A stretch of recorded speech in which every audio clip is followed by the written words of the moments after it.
Bonjour, merci. Pardon, je vais essayer d'aller un petit peu vite parce qu'il y a eu quelques minutes de retard. Donc, à la suite de la communication de M. Amat qui nous a montré comment finalement la Première Guerre mondiale et ses conséquences ont pu avoir un rôle pionnier dans la protection du patrimoine naturel, j'avoue que pour moi c'était une découverte complète et extrêmement intéressante. Je rappelle, c'est une pure anecdote, mais qui va introduire mon propos, c'est que dès le départ, la Première Guerre mondiale a un rôle considérable dans l'évolution de la notion de patrimoine dès les années 1920. Et vous avez montré, alors ça n'est pas l'image que je vous montre là, encore que, vous avez montré la tranchée des baïonnettes. Et la tranchée des baïonnettes, vous avez montré deux photos qui étaient extrêmement intéressantes, dont l'une où c'était mis en ventre, donc c'est André Ventre. André Ventre est à la fois l'auteur, en tant qu'architecte en chef des monuments historiques, chargé de la reconstruction de la Meuse, et en particulier naturellement des sites de Verdun, et il est donc chargé de construire le monument commémoratif de la tranchée des baïonnettes. Or, donc livré en 1920, vous montrez une photo qui doit dater de la construction, je n'ai plus la date, qui doit être de 19, enfin, ou quelque chose comme ça, construite d'ailleurs par une entreprise de restauration des monuments historiques, dont le nom est encore marqué sur l'entrée, qui est l'entreprise Ori, bien connue des gens des monuments historiques. Or, ce qui est intéressant, en dehors d'ailleurs de la qualité architecturale de l'ouvrage, c'est que le bâtiment sera classé 2 ans plus tard, en 1922, classé au titre des monuments historiques. Et naturellement pas pour des raisons ou un motif architectural, mais pour le motif mémoriel que vous avez rappelé.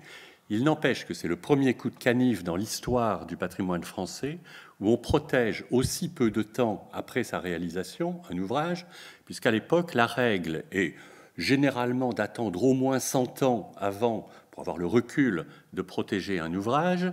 De toute façon, jamais quand son auteur est vivant, pour des tas d'autres raisons que les élèves de Chaillot apprennent peut-être. Et donc, ça va être la première transgression où, d'une manière étonnante et involontaire d'une certaine manière, il y aura toute une série d'ailleurs de conséquences en termes institutionnels dans le monde des monuments historiques. Mais enfin, on va en revenir à mon propos qui, je le dis tout de suite, est issu d'un travail que j'avais mené dans le cadre d'un colloque qui s'est tenu à Nancy il y a quelques mois, et où monsieur le maire, qui vient de partir d'ailleurs, était présent, peut-être d'autres parmi vous y assister, et voudront bien donc me pardonner d'entendre à nouveau, pas tout à fait pareil, mais enfin presque, le propos que j'avais pu tenir. Alors l'objet de ce propos, que je vais essayer d'un peu concentrer, est double. Le premier, c'est de montrer comment, en fait, la deuxième reconstruction, c'est-à-dire quelques années après la première, je vais y revenir, va s'organiser, en tout cas dès le début de l'année 1940, autour d'une idée qui est à la fois simple et sans doute fausse, mais en tout cas très forte à ce moment-là, et je vous montrerai des documents évidemment issus de publications de l'époque, comment cette deuxième reconstruction a un modèle, c'est-à-dire ne pas reproduire ce qui a été fait pendant la reconstruction de la Première Guerre mondiale. C'est une sorte de consensus. Les groupes sociaux, professionnels, idéologiques sont assez opposés, mais il y a un dénominateur commun qui est cette opposition. Ne recommençons pas les erreurs de la reconstruction qui vient de s'achever.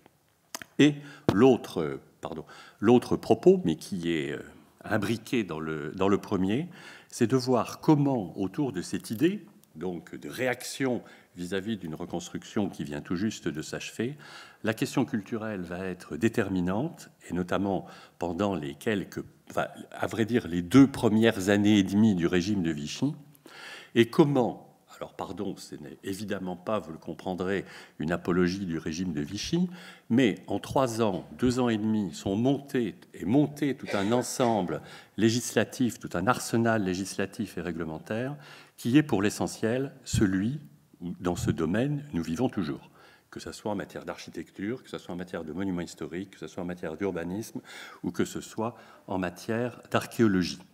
Et donc, tous ces éléments-là étant, pour des raisons relativement compréhensibles, que je vais tenter rapidement d'expliquer, issus du traumatisme de la Première Guerre mondiale.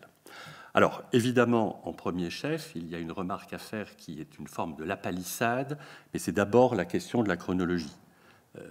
La guerre de 1914-18 s'arrête évidemment en 18, la reconstruction va partir immédiatement après, et lorsque la Deuxième Guerre mondiale arrive, évidemment, la reconstruction vient à peine de s'achever, ce qui veut dire qu'elle est encore non seulement extrêmement présente physiquement, visuellement et pour beaucoup de Français, enfin encore que, à la différence de la Deuxième Guerre mondiale, la première n'a touché qu'un tiers nord et est de la France, la deuxième va toucher évidemment à peu près l'ensemble du territoire, mais aussi et surtout parce que, et c'est assez amusant par rapport au texte que je vais vous montrer, finalement les gens qui sont aux manettes à ce moment-là sont les mêmes que ceux qui l'étaient au moment de la première reconstruction. Les gens qui étaient actifs en 1928, 29, 30 l'étaient souvent, pas toujours, mais l'étaient encore en 1939, 40. Dernier point de précision, je ne vais pas vous parler de la reconstruction de la Deuxième Guerre mondiale, c'est-à-dire telle qu'elle s'est faite réellement après 1944, mais de la réflexion qui est menée sur la reconstruction dans les premiers mois et les premières années de la Deuxième Guerre mondiale. Et d'abord, je reviens à la première avec ce document que vous voyez là, qui est un document très important, donc qui est une publication qui est, vous avez là la deuxième, je ne sais pas si vous le voyez, mais enfin c'est la deuxième édition qui date de 1916, mais la première édition date de 1915. Et c'est un ouvrage qui est fait à la fois par des architectes, des géographes, des paysagistes, puisque Jean-Claude Nicolas Forestier, par exemple, contribue largement, il n'est pas dans les auteurs de la première page, mais contribue à cet ouvrage, et qui est toute une réflexion qui est extrêmement précoce, puisqu'elle vient dès 1915. C'est-à-dire qu'on n'attend pas... Pardon ? Entre les deux, ce serait mieux. Oui. Pardon. On n'attend pas, et ça sera vrai pour la première comme pour la seconde de guerre, on n'attend pas, ça a déjà été dit je crois, que la guerre soit achevée, loin s'en faut, pour réfléchir à cette reconstruction. Et donc vous avez ici, c'est juste pour mémoire, et je vous lis juste un petit extrait qui est le démarrage. Le sommaire est extrêmement intéressant parce qu'il fixe à peu près les objectifs qui vont être constants dans toutes ces reconstructions, plus ou moins respectés par la suite, mais qui est la question du souci de l'intérêt général, de l'adaptation aux besoins modernes, pourquoi l'aménagement des villes laisse à désirer, l'opportunité des plans d'ensemble, l'urbanisme, répondre à quelques objections. Donc, je vais vite, je ne vous lis pas, mais enfin, la rédaction est assez intéressante. La destruction systématique des villes et villages par un ennemi qui, ne pouvant nous terrasser, s'était forcé de faire le plus de mal possible, etc. Donc, on a là, dans les notions, souci de l'intérêt général, adaptation aux besoins modernes, etc., toutes, évidemment, les préoccupations qui vont être la colonne vertébrale de toutes les questions liées aux reconstructions au pluriel. Je passe assez rapidement à la deuxième. Et alors, vous avez là un numéro qui est absolument passionnant, qui est un numéro donc d'une revue grand public. Je vais alterner des extraits de revues relativement grand public et des revues beaucoup plus professionnelles, montrant qu'il s'agit en fait d'une préoccupation qui touche et qui va être livrée aussi bien à l'ensemble des Français qu'aux professionnels de l'architecture et de l'urbanisme de l'époque. Ce numéro de l'illustration, qui date de 1941, je crois que c'est du printemps, je crois que c'est mai 1941, est absolument extraordinaire par son contenu. Alors ça commence par la couverture, vous voyez, donc on est en plein régime de Vichy avec les images symboliques du paysage, du clocher, de l'homme qui travaille en bas à gauche, et en même temps la modernité avec ce grand pont qui est en train de se construire. Mais au-delà de l'image, l'illustration, je le rappelle, mais vous le savez, était au début en 1939 une des revues qui avait le tirage le plus important du monde.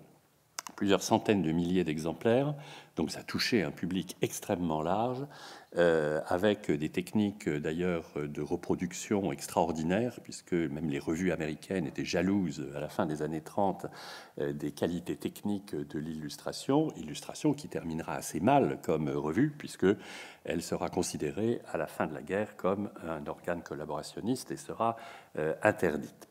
Alors, dans ce numéro de l'illustration, on va trouver une série d'articles assez divers. Je vais vous en parler de 2 ou 3 très, très rapidement, mais dont l'intérêt est d'une part le niveau de précision, de culture, et aussi des auteurs qui y contribuent parce que ce sont les grandes personnalités de l'époque en matière d'architecture et d'urbanisme, et sous la plume desquels on va trouver, enfin, je vous en ai fait un petit florilège, mais des écrits assez étonnants. Alors, le premier que je vous montre, alors ça va aller très vite, je vous en lis un petit bout, mais là je ne peux pas l'agrandir, parce que vous arrivez à voir, mais moi j'arrive pas. Mais je peux le faire là-dessus.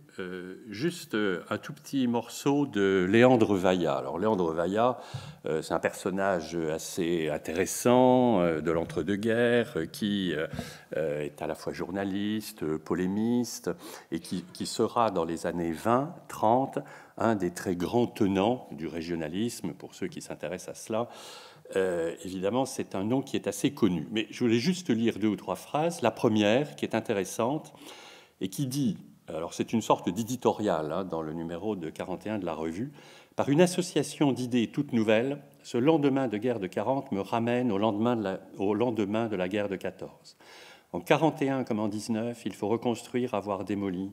En 41, les Français se demandent comment il faut reconstruire. Je me posais la même question il y a plus de 20 ans et j'y répondais par une phrase basée sur l'observation et le bon sens, à chaque pays sa maison, etc., etc. » Évidemment, il rappelle comment il avait tenté, dans l'entre-deux-guerres, de pousser le modèle régionaliste en matière d'architecture et comment il n'y était pas parvenu. Il y a quelques éléments amusants.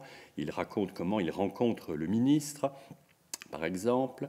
C'est à la fin. J'allais trouver le ministre des Régions libérées et je le mis au courant de l'effort accompli. Je lui montrai l'intérêt que présentait pour le prestige de la France à l'étranger et pour la psychologie nationale un relèvement des ruines entrepris sous l'angle de la foi et non de la spéculation. Le ministre me laissa parler et quand j'eus fini, il me répondit de ce ton ironique et lapidaire qui lui était familier. Les régions dévastées, ravitaillement et transport. Ne soyons donc pas étonnés que nos ruines de 14 aient été relevées d'une façon aussi médiocre que scandaleuse. Une fois de plus, l'État avait failli dans sa mission, etc. Je citerai seulement quelques architectes qui ont grâce à ses yeux. Alors, évidemment, on pourrait dire que c'est une sortie de son contexte, ce sont simplement quelques phrases, mais il se trouve que entre 1940 et 1941, quantité d'articles sur le même thème fleurissent, à savoir évidemment dans un contexte qui est assez qu'il faut replacer à son époque, où il y a une assimilation entre la défaite, qui est évidemment la défaite de la France devant l'Allemagne, l'humiliation qui a été celle que l'on connaît, et un abandon par les pouvoirs publics de l'architecture et de l'urbanisme.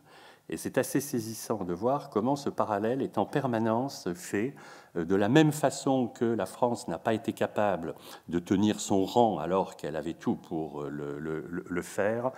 Tout cela correspond, se traduit par l'abandon qui a été le sien dans les années 20 et les années 30, donc j'y reviendrai, mais c'est incroyable de dire cela à l'époque, quand on sait à quel point les années 20 et 30 sont précisément l'invention de la modernité, et en particulier en France, mais en Europe en général, et on va trouver une quantité de publications. Je ne le montre pas ici, mais simplement je rappelais que dans le dernier numéro de l'architecture d'aujourd'hui, avant qu'il ne disparaisse, vous savez que l'architecture d'aujourd'hui est un organe qui va se saborder en 1941 et ne paraîtra plus pendant la guerre. Jean Giraudoux, dans le dernier numéro du début 1941, qui est alors commissaire général à l'information du gouvernement de Vichy, le dit dans un texte qui est la reprise d'un texte qu'il a écrit juste avant la guerre, donc à un moment où ça n'était même pas la défaite, puisque la guerre, et il le dit, et il parle de la décadence du génie urbain de la France, et c'est un long texte sur l'architecture et sur l'urbanisme, et que, en quelque sorte, l'abandon de la France dans son intérêt pour l'architecture, il ne dit pas que c'est ce qui explique que ça se finira mal, mais c'est presque cela. Alors, si on revient au numéro de l'illustration, je vous montre une planche, il y en a toute une série. Léandre Vaillat montre comment l'architecture régionale est la solution à tous les maux. Et donc, par une série de dessins assez croustillants, il montre comment, que l'on soit dans les Alpes ou que l'on soit au Mans, l'adaptation des modèles traditionnels de maisons va permettre donc de pouvoir rendre les gens heureux, tout cela dans une démarche évidemment de reconstruction fondée sur des valeurs qui sont évidemment en poupe à l'époque, à savoir les paysages traditionnels, les vertus de la campagne, de l'effort, des beaux matériaux, etc., tout ce que l'on peut imaginer. Alors, plus intéressant encore est cet article qui, lui, est signé d'Albert Laprade dans la même revue, et qui commence. Alors là, et vous allez voir comment. Donc, on est en mai 1941. Vont rentrer les préoccupations à caractère culturel dont je vous parlais tout à l'heure, dans un article extrêmement polémique qui s'appelle « De la discipline de tous naît la prospérité de chacun ». Alors, je vous lis juste la première phrase qui est assez saisissante. « Déshonorés par des architectes qui ne l'étaient que de nom, les vrais architectes depuis un siècle, en 1941, donc il veut dire depuis 1841, ont joué dans l'État un rôle quasi nul. » C'est incroyable d'écrire ça. Comment on était loin ces dernières années de la place éminente que certains avaient tenue dans le passé, au début, etc. Et il insiste toujours sur le même thème, c'est-à-dire l'abandon de l'État, de l'architecture et de l'urbanisme est une cause de notre déchéance. Mais ce qui est encore plus intéressant, et vous le voyez dans les images, en particulier dans celle du haut ou celle du bas à droite, commence dans le texte de Laprade, alors qu'il n'en parle pas trop dans la partie écrite, mais les illustrations sont très explicites, rentre dans une série de préoccupations qui sont les prémices exactes de législations qui vont apparaître très vite sur la publicité dans les centres anciens en abord de monuments historiques et sur la question du traitement de l'urbanisme en abord de monuments. Donc vous voyez là, alors ce sont des dessins de presse, ce ne sont pas des photographies, donc c'est à la limite de la caricature. Donc vous voyez un panneau publicitaire dévorant vient détruire tout le pittoresque d'une perspective réputée. Encore plus drôle, vous avez, alors ensuite, là on est en plein dans les abords de monuments historiques, vous voyez, vous avez, alors en haut, c'est dans une ville d'art de grand intérêt touristique, toutes les toitures étaient en ardoise, une usine malencontreusement placée rompt l'harmonie. Et en dessous, à côté de la jolie cathédrale ou de l'église, à côté d'un monument historique, le mot est cité, célèbre, je ne sais pas trop lequel, une fatalité permet l'installation d'usines à gaz comme s'il n'y avait pas d'autre emplacement disponible dans la périphérie. Donc, mai 41, vous voyez comment, autour de cette question de la reconstruction, alors même que la France est loin d'être détruite comme elle le sera quelques années plus tard, sont intimement tricotées, imbriquées, à la fois les questions d'urbanisme, à la fois les questions d'architecture et à la fois les questions de patrimoine, au sens, disons, le plus traditionnel des monuments historiques. La question de l'urbanisme est importante et je montre ici un petit extrait d'une revue qui est justement la revue Urbanisme. La revue Urbanisme a une histoire compliquée. Elle a 10 ans à cette époque-là, en 1941. Elle avait été créée en 1931. Et elle décide de reparaître après une année d'interruption, et dans un article d'ailleurs qui s'appelle Reprise, en expliquant pourquoi, c'est l'éditorial, donc on n'oubliera pas que ce sont les maux, les ruines de 4 années de guerre qui ont provoqué, donc de la guerre précédente, donc de la guerre de 14, qui ont provoqué en France la naissance d'une législation de l'urbanisme à la fois trop timide et d'application trop restreinte, etc., etc. Je vais vite et je conclus par la dernière phrase. C'est parce que nous voulons être là pour saluer sa naissance que nous avons voulu reprendre notre ouvrage. Et la revue Urbanisme va donc paraître pendant toute la guerre et être, avec une autre revue dont je vais vous parler, à la base, effectivement, de la réflexion et avec des noms qui sont toujours les mêmes. Rappelons que s'il y a dans cette espèce de réflexion intense, Il faut quand même bien dire aussi que tout le monde de l'architecture et de l'urbanisme à l'époque est un peu désœuvré parce que les commandes ne sont pas extrêmement importantes et que, alors en dehors de ceux qui sont à Londres, mais il n'y en a pas beaucoup, et de ceux qui sont prisonniers, il y en a quelques-uns, mais pas énormément, la plupart sont toujours à Paris et tentent de travailler et ne travaillent pas trop. Évidemment avec des scissions par rapport aux idéologies. Et alors, l'autre élément, enfin l'autre revue dont je voulais vous parler, qui est exactement contemporaine, c'est l'architecture française. Alors l'architecture française, c'est la grande revue qui se crée au début de la guerre, puisque d'ailleurs, comme vous pouvez le voir, il est écrit en gros qu'elle s'auto-appelle, bon, c'est une sorte d'auto-appellation, il n'y a pas de caractère officiel, organe de la reconstruction. Et alors, vous voyez les noms du comité de rédaction, enfin, c'est à peu près de toute la fine fleur de l'establishment, si je puis dire, architectural de l'époque, Tournaire, Tournon, Perret, Rouchepitz, Lecomte, Laprade, enfin, etc., etc. Georges-Henri Rivière, j'en redirai un mot après.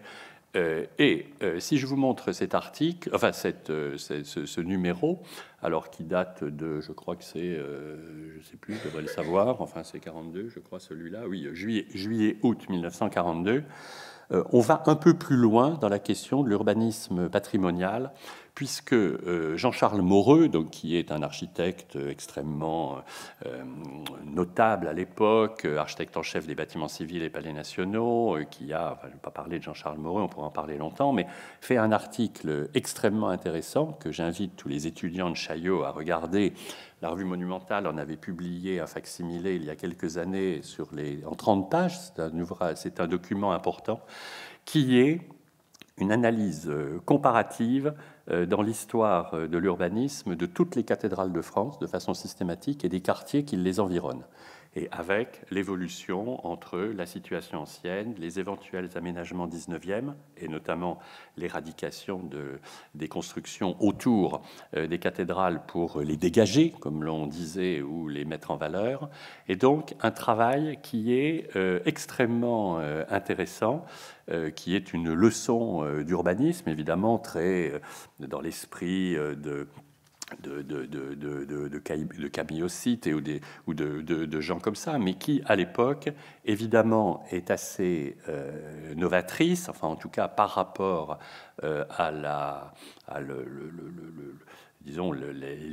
par rapport aux idées ambiantes, mais qui surtout est intéressante parce qu'elle se positionne par rapport à ce que devra être la reconstruction de ces quartiers une fois qu'il faudra les refaire. On est là en 42, beaucoup des quartiers de cathédrales dont il parle sont encore en état d'intégrité. Évidemment, les Rouen ou toutes les grandes cathédrales qui seront surtout, pour l'essentiel, pas Reims, mais beaucoup seront détruites postérieurement, mais il anticipe déjà, et je vous montre, alors je reviendrai, alors voilà, je vous montre une page, c'est Châlons, enfin, à l'époque sur Marne, il y a 35 ou 40 pages comme ça, où par fiche, il analyse systématiquement les tissus urbains autour de ces cathédrales, dans une démarche qui est à la fois assez proche de ce qui préfigurera ce que peuvent être ultérieurement un secteur sauvegardé. Je rappellerai que dans la revue L'Illustration, je ne vous l'ai pas montré tout à l'heure, il avait lui-même commis un article sur la reconstruction des quartiers sinistrés et qui est une quasi-préfiguration de ce qu'est peut-être un règlement de sauvegarde. Alors certes, dans le cadre d'une reconstruction, mais assainissement des cœurs d'îlots, inventaire des éléments patrimoniaux remarquables, des densifications, conservation, y compris et regard patrimonial et réglementaire sur les intérieurs. Enfin, quasiment dans son article de 41, tout ce que l'on appellera après la loi Malraux, dans laquelle Malraux n'a que très partiellement à voir, est déjà à peu près élaboré, et notamment par quelqu'un comme Jean-Charles Moreux, autour de cette idée de la reconstruction, et encore une fois, en réaction à la reconstruction de la Première Guerre mondiale. Alors, si je vous reviens là, c'est pour dire un mot de Louis Hautecoeur. Louis Hautecoeur, qui est un personnage absolument, évidemment, central dans cette époque-là, qui sera aux manettes des grandes institutions, puisqu'à l'époque, il est appelé là secrétaire d'État à l'Éducation nationale. En réalité, c'est pas le cas. Il est secrétaire d'État, il est directeur général des Beaux-Arts et ensuite secrétaire d'État aux Beaux-Arts, au sein du ministère de l'Éducation nationale. Enfin, d'ailleurs, ça ne peut pas tout à fait comme ça à l'époque, mais peu importe, parce qu'il n'y a pas de ministère de la Culture, mais c'est l'équivalent du ministre de la Culture de l'époque. Il traversera les quatre... Il avait été une personnalité très importante dans les années 30, et notamment dans le domaine des musées. On lui doit beaucoup de réflexions théoriques sur la question de la muséographie. C'était son cœur de métier au départ. Et puis, il accompagnera le gouvernement de Vichy comme patron des institutions culturelles pendant à peu près 4 années, puisqu'il y sera de 40 à... Je ne sais plus la date, parce qu'on discutait tout à l'heure. Moi, je croyais que c'était 44. Mais enfin, peu importe, en tout cas, pendant plusieurs années. Et c'est lui qui va être Louis Hautecoeur.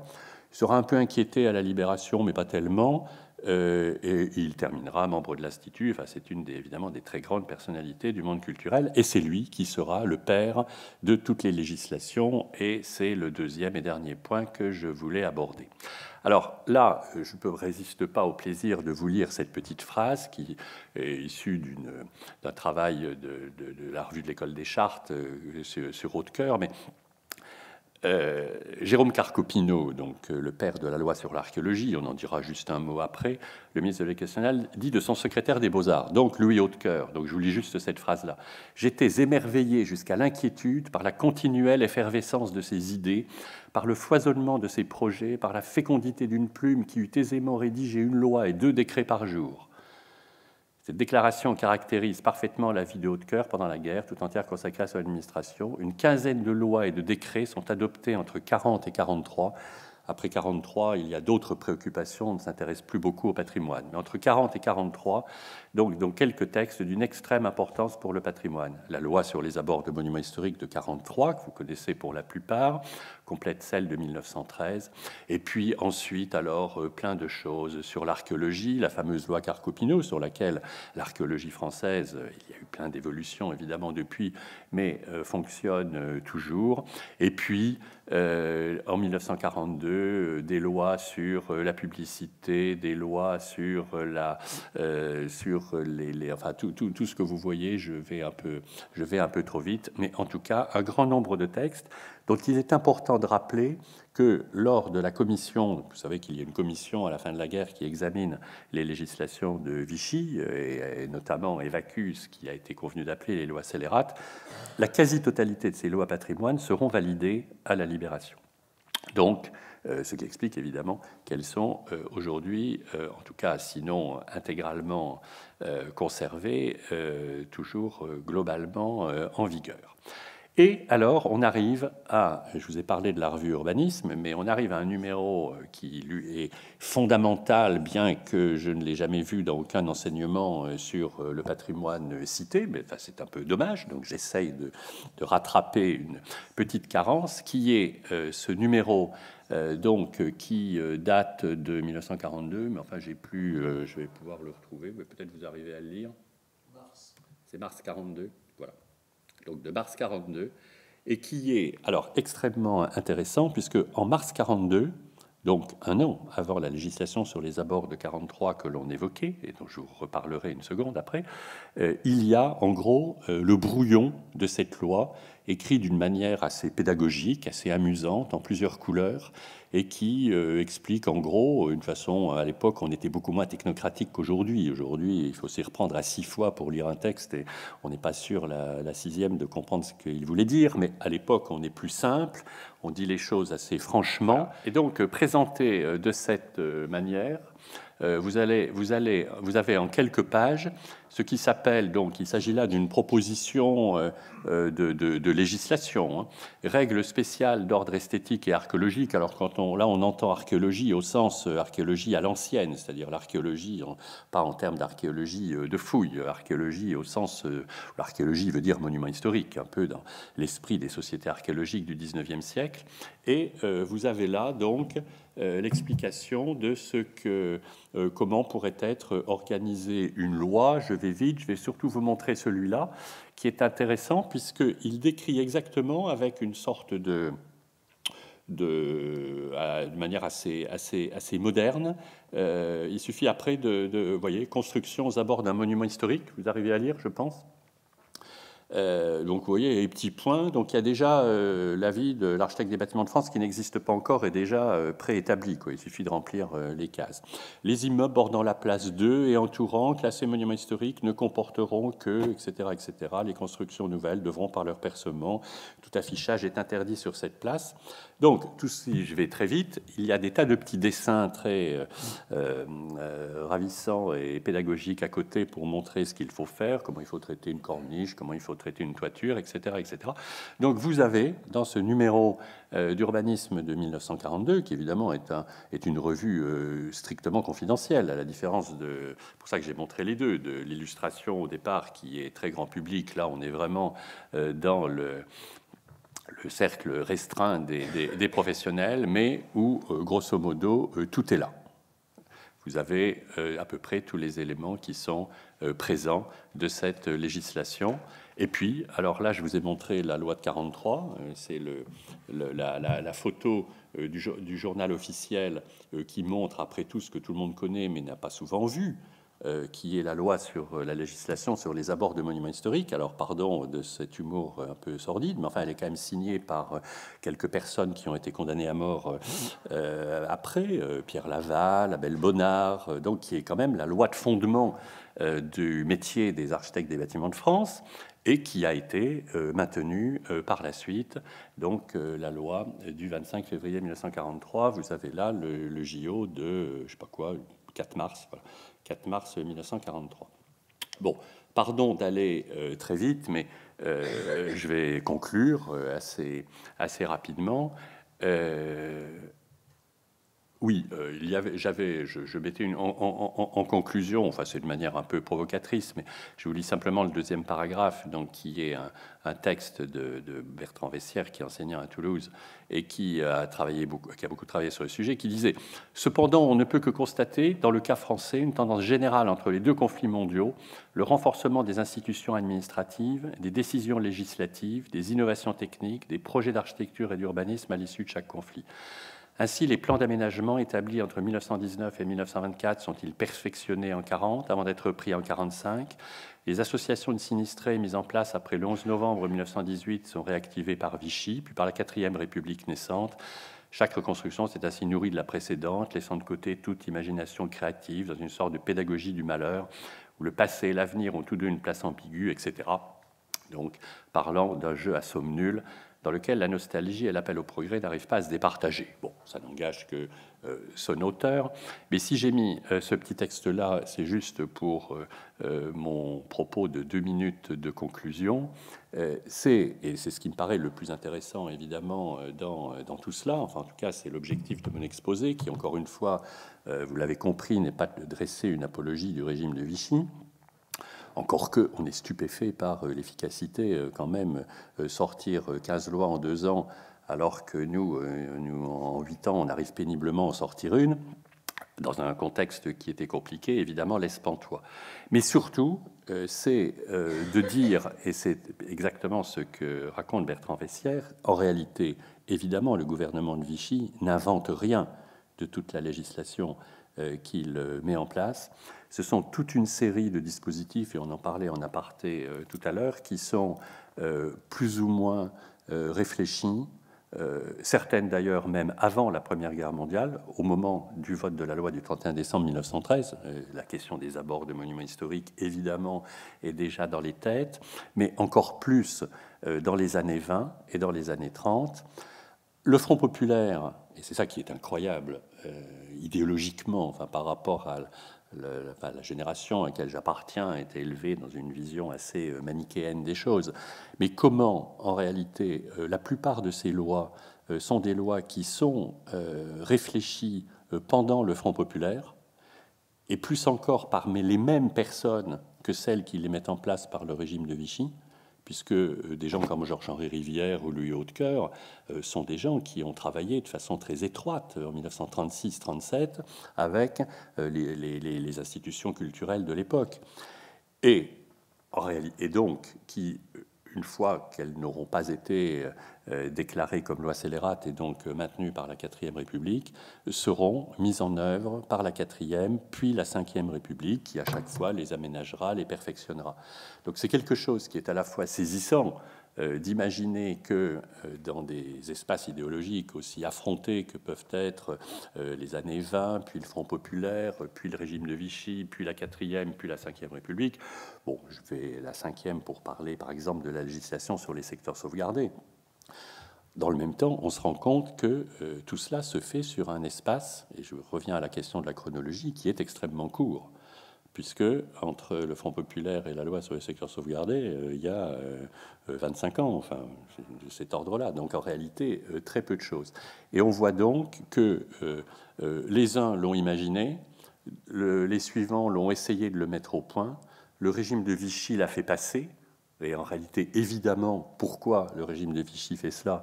Tout simplement pour des tas de raisons, avec des arrière-pensées idéologiques évidemment très fortes, mais surtout parce qu'il y a un régime extrêmement autoritaire qui permet de faire passer des lois d'une façon à marche forcée, ce que, évidemment, les gouvernements précédents, avec les mécanismes d'opposition, et par rapport, il faut quand même bien l'imaginer, des dispositions qui sont très attentatoires à la liberté individuelle, enfin au droit de propriété. Donc, globalement, ça n'est pas le fait d'interdire en permanence de faire quelque chose à quelqu'un, n'est pas quelque chose qui enthousiasme forcément un élu.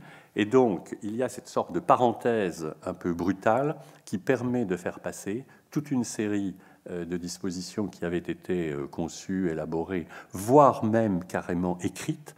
Et je pense en particulier, je le raconte dans mon texte, mais je n'ai pas le temps, mais je me rappelle quand il y a eu le programme commun de Mitterrand en 1981, parce que les plus anciens s'en souviennent, il y avait parmi la fameuse liste des propositions du programme commun, la suppression de l'ordre des architectes. Et une des raisons de la suppression de l'ordre des architectes, enfin, en dehors du fait que l'ordre était à l'époque considéré comme étant un suppôt du parti de droite au pouvoir, était que c'était une création, ce qui est vrai, du régime de Vichy. Or, le vrai texte de création de l'ordre est un texte de Jean Zay.